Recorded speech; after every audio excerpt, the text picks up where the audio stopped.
आर के रंजन इंटरटेनमेंट के लाल बटन दबा के सब्सक्राइब करी और घंटी के निशान जरूर दबावी ताकि हमरा सबक वीडियो अहाँ सब लग सबसे पहले पहुंच सके। धन्यवाद।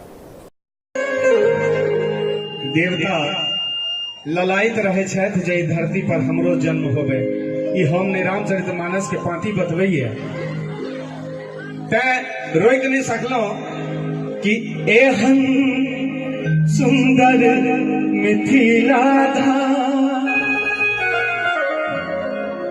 दोसर पायब कौन दोसर पायब कौन हम चाहब एक बेर हाथ उठवा चाहिए ताली के लिए, दोनों सीधा सीधा हाथ मैया किशोरी के देखा हाथ अगर दुरुस्त हो तब हाथ में गड़बड़ी हो नीचे राखो। बुझे छे जे प्रांगण में छी तो दोनों हाथ एक बेर उठा कर और जोरदार ताली हेबाक चाहिए कि दुल्हा दुल्हन सीताराम दुल्हा दुल्हन सीताराम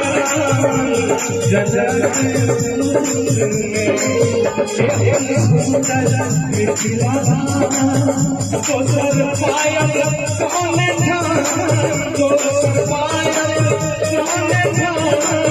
दुल्हा दुल्हन सीताराम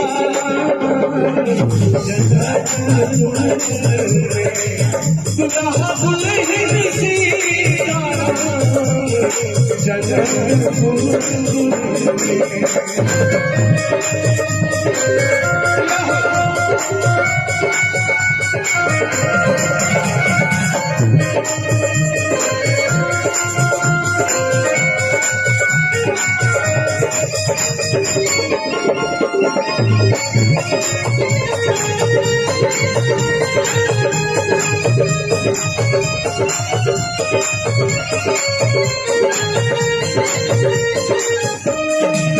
हमने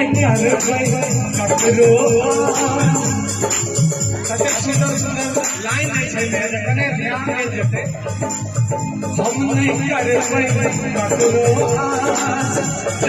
मिथिला अमर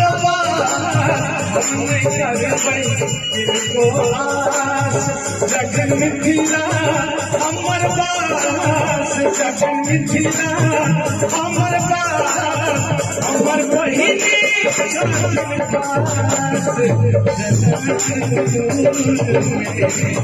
अमर बहिनी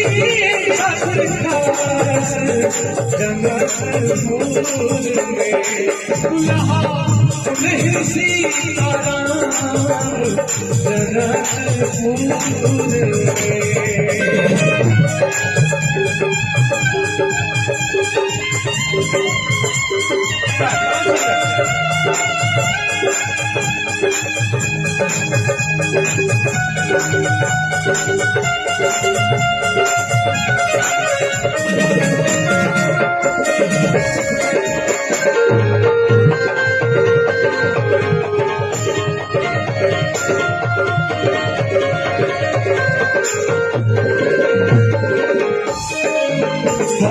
सिया सुकुमार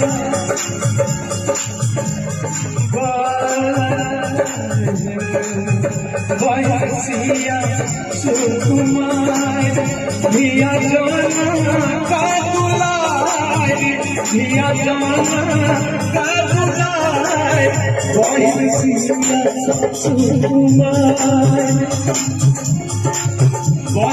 सिया सुकुमार धिया जाना का दुलार राम जी कैलन ससुरारी राम जी कैलन ससुरारी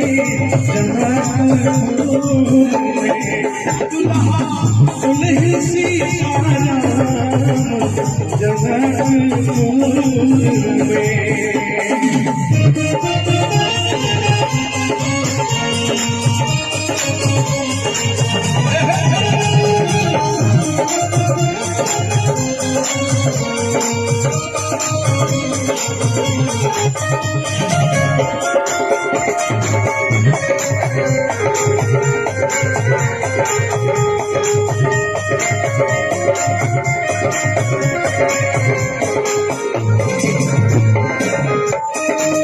गंगा सागर हंसना, गंगा सागर हंसना, दर्शन कर भई भगवान, दर्शन कर भई भगवान, सुनबई मीठिया पुराण जनकपुर में, सुनबई मीठिया पुराण जनकपुर में।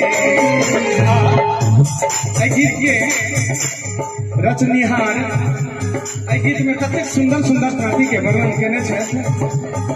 आनंद लाता बर भाग्य, आनंद लाता बर भाग्य। कने लोग एक का चीज लिखे या तो मोर गदगद भ जाइया।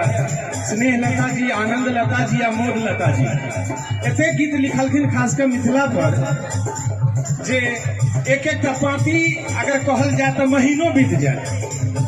आनंद लाता बर भाग्य, पद गावल अनुराग, पद गावल अनुराग, श्री किशोरी जी के साथ जनकपुर में, श्री किशोरी जी के साथ जनकपुर में। एहन सुंदर मिथिला धाम कहाँ पायब दोसर धाम, एहन सुंदर मिथिला धाम कहाँ पायब दोसर धाम, दुल्हा दुल्हन जनकपुर में, दुल्हा दुल्हन सीताराम जनकपुर में, दुल्हा दुल्हन सीताराम जनकपुर जनकपुर।